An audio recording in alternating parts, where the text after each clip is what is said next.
Good afternoon. Welcome to Physics 190. It's Independent Study Complex Analysis class. Video Lecture 1. My name is Carl Rundy. Write that down.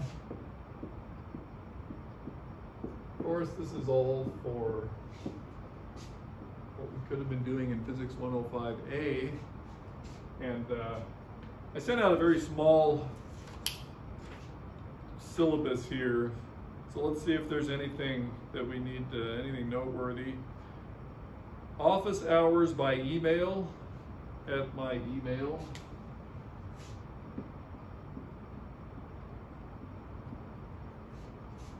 CSUFresno.edu. And 2 video lectures per week at my YouTube channel, which will have a playlist in which all these videos will just accumulate. 1 unit course. So I'm saying here we'll finish at the end of September. Actually, we're not going to feel pressed for time, but I want to do a good 2 lectures a week so that we move smoothly through the material. But we're going to be flexible there. What I have of importance is under homework here that I'm asking all of my classes, including this one, to send in pictures of handwritten notes once a week. Okay. So handwritten notes, take good notes, space them really wide so you can work on them some more so that they're clear, so you can fill in gaps, you can fill in little calculations, all manner of things. You want to get a really good set of notes. This will help everybody just get down and do good work under these unusual circumstances. Okay. So yeah, the notes, and in fact for this class, the homework is just going to be built into the notes as before, and I'm not going to have any separate exams. It's just going to be the lectures, the lecture notes, homework problems. I have one in mind where we'll round everything out, and I think we're going to do some really interesting material. And we have enough time so that everything that I even offer in here, everybody will be able to master. That's my goal. Some very beautiful mathematics and some fundamental skills. And I think we'll really like it. So, but we have to keep a certain amount of pressure up simply because it makes us work better, and that means that we want to have those really nicely written out notes every week. That's going to be the best way to just keep on the ball. And other than that, we don't have that many time constraints, so we'll see how it develops, what people want to have. Okay, but it's a 1 unit class. Okay, so that's why I didn't put any information on grades in here. We'll work it all out. So we get those pictures of those notes. Friday, no later than 6 p.m., right? Then the weekend can start. Send homework and notes as PDF files. I think that's the best thing. For my other classes, I'm saying just for your lecture notes, just take a picture of them laid out there, and I see that you did it. For this class, probably just page by page PDFs, something that I can actually print out as opposed to just reading on screen. So when you take a picture with your camera, just a normal picture, I can read it very well typically, but I can't print it out. It doesn't print out well. So you get a PDF conversion. They're out there. I put one on my phone now too. You get a PDF conversion and we'll be fine. Good. So today we're just going to do, maybe I'll write that. Oh, what else did I say? Oh yeah, when you email the homework, always open a new message with the subject. So you open a new message to this email account, and the subject is going to be your name. And what should we say here? Physics 190 homework. Physics 190. So yeah, every Friday, and you can always have the notes by Friday. If you don't have a certain homework problem by Friday, so be it. We'll just keep moving on, but we'll always have those notes. Okay, that's my plan. So, this is going to be a short lecture, so I just want to review some of what we had done, and I'll build up the whole thing much more systematically. But we had done a bunch of interesting work with complex numbers, complex functions.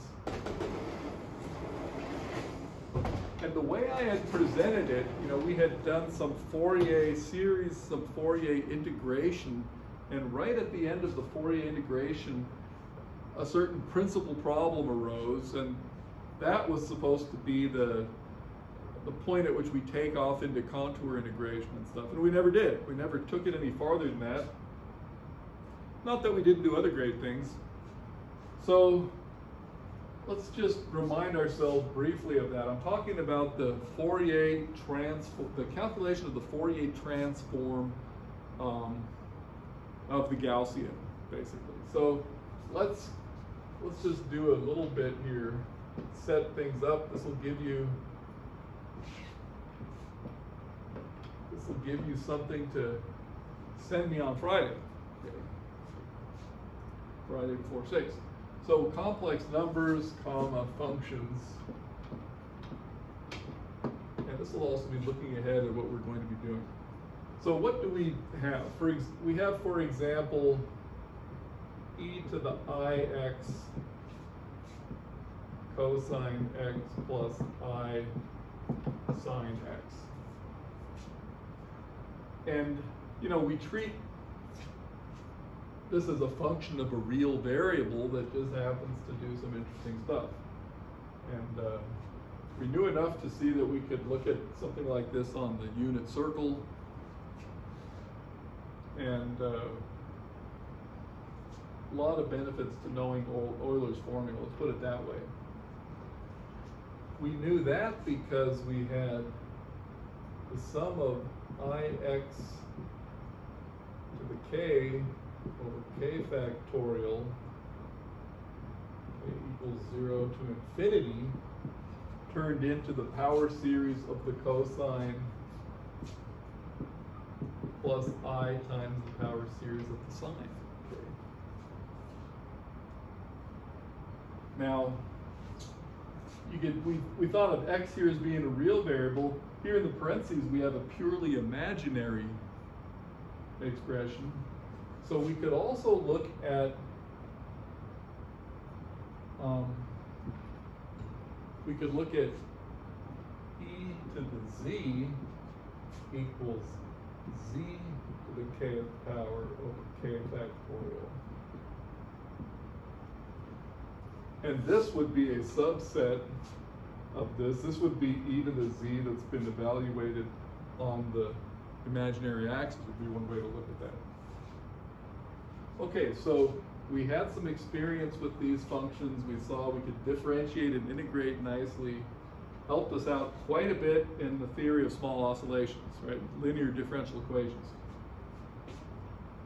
Okay, so I like to number things. So here's one.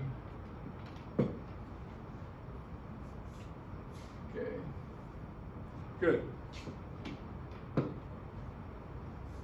Then we did Fourier series. So now we were looking at functions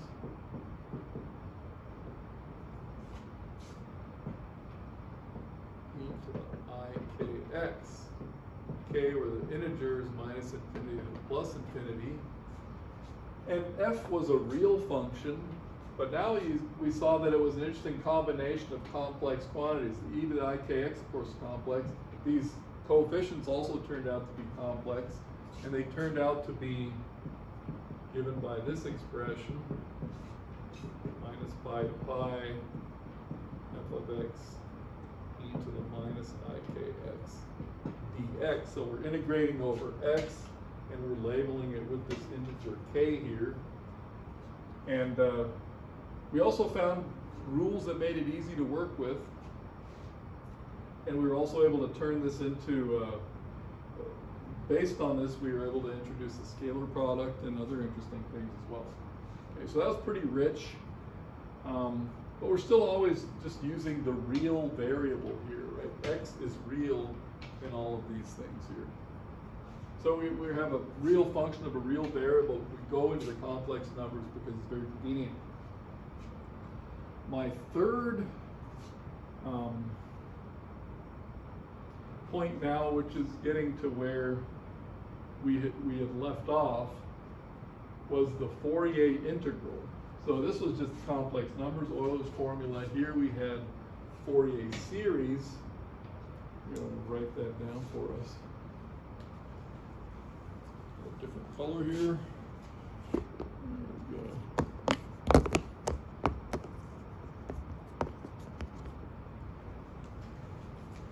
So this is our Euler's formula. And then this is Fourier series. And then for number 3, we'll say Fourier integral.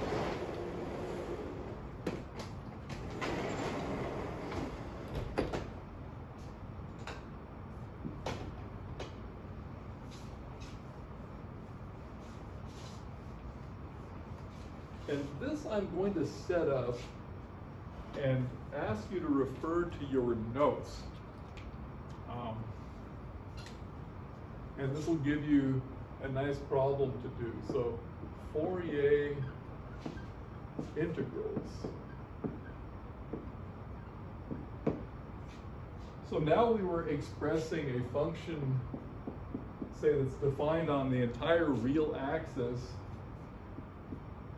And there's an interesting limiting case from these formulas to the ones I'm about to write down, where we have f hat of k e to the I kx dk.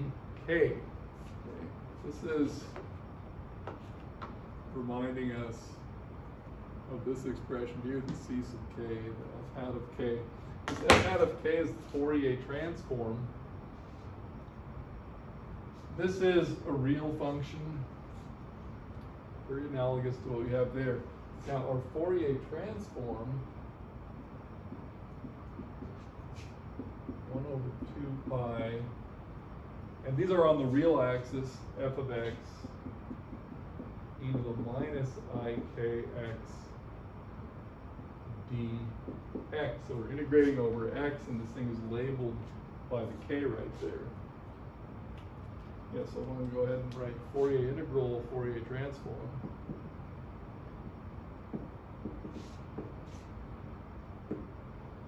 Fourier transform.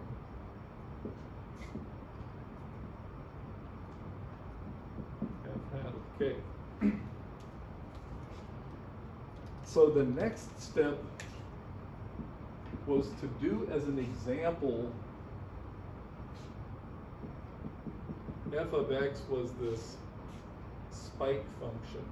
So minus a to a 1 over 2a. You can construct this, and then the integral over this is equal to unity, equal to 1. And when you do the Fourier transform of this, you find this interesting inverse property. So let me even write homework. Calculate f hat of k for this function right here. Okay, it's 0, and between minus a and a, it's 1 over 2a. So what you find is f hat of k is inverse to this thing in the sense that the narrower this one is, the wider f hat of k is, and vice versa. Okay. And the nice thing about this is it's a trivial calculation, because you just, instead of this thing being over the entire real axis, you just go from minus a to plus a, very easy. Okay, so we've done that, that's in your notes. Now the last one, where it got interesting, which brought us to an interesting point, was when we try to do the Fourier transform of e to the minus x squared, e to the minus ax squared. And I'm going to set that one up and assign it to you guys.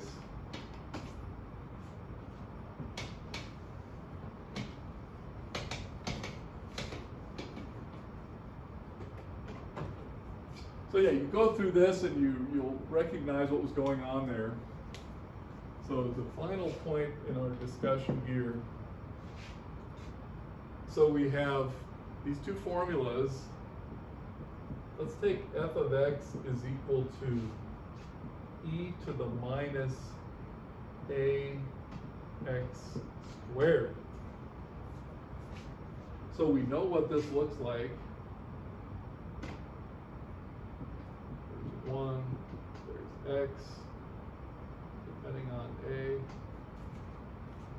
And of course the integral converges very nicely, this exponential here. But now what we want to do, homework, calculate f hat of k. Yeah, we had this last semester, but it's a good review. So let's even just get started on that. And I'll point out what I'm driving at here. 1 over 2 pi integral over the entire real axis e to the minus ax squared e to the minus ikx dx. Okay. So that's just an integral over the real axis, all real values. And without this thing here, you know, it's well defined. There's an interesting formula for it that I think we also derived last semester. 1 over 2 pi e to the minus now ax squared plus ikx dx. So what we want to do here is complete the square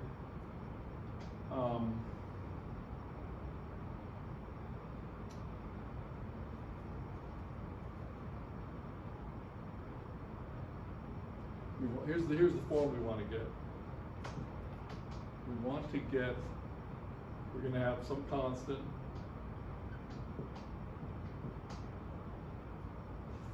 We're going to bring out an e to the, you know what I think I'll do? I think I will, what do I have here? I have something slightly different here, so hope we don't biff it. But 1 over 2 pi root a e to the minus k squared over 4a minus k squared over 1. And then you have this integral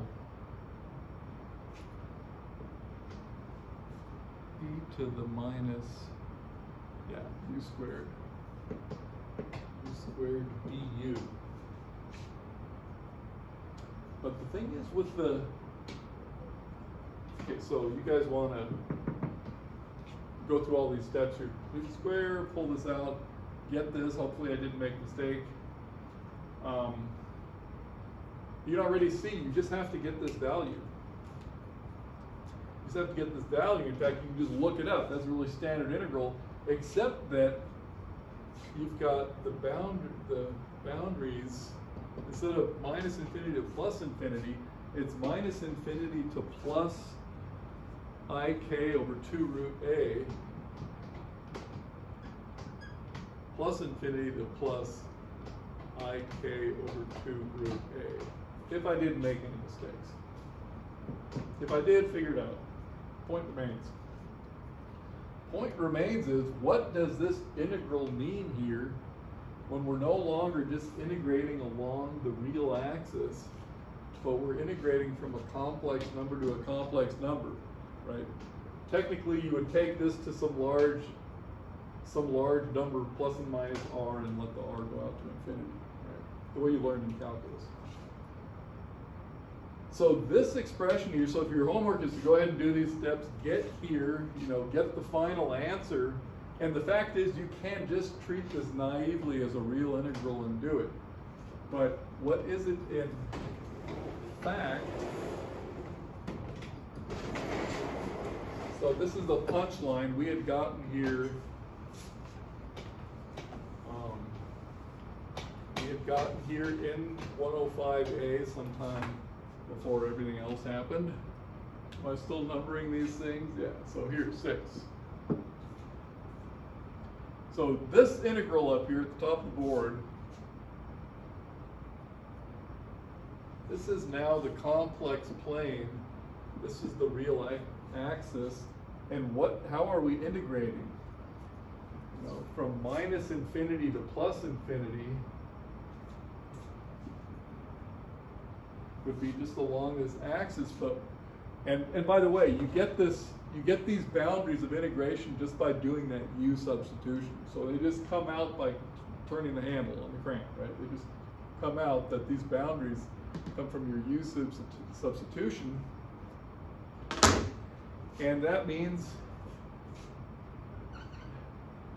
you're going from integrating from this point to this point. This is now the complex plane. You're not integrating just along the real axis. So what are we really doing?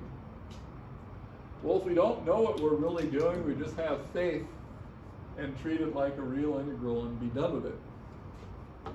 What we're really doing is integrating along this path in the complex plane. So we go from this point to that point, and you know, I'll call this minus r and this plus r, and then we take the limit as r goes to infinity. So this integral in reality is going through the plane, the complex plane, and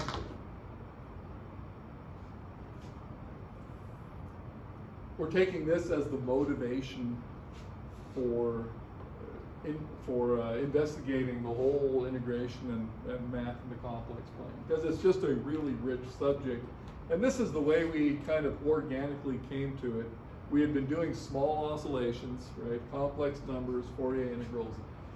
And we will eventually, at the end of the session, of the course, one thing I have planned is the damped driven oscillator. We'll solve it using this technique, which is a pretty nice calculation, pretty instructive, pretty rich problem.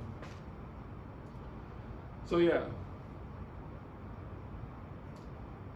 the idea of contour integration is just generally speaking what, you know, can you integrate around the complex plane any which way? Okay. What would it mean to integrate along that path? But we came to it from this thing here.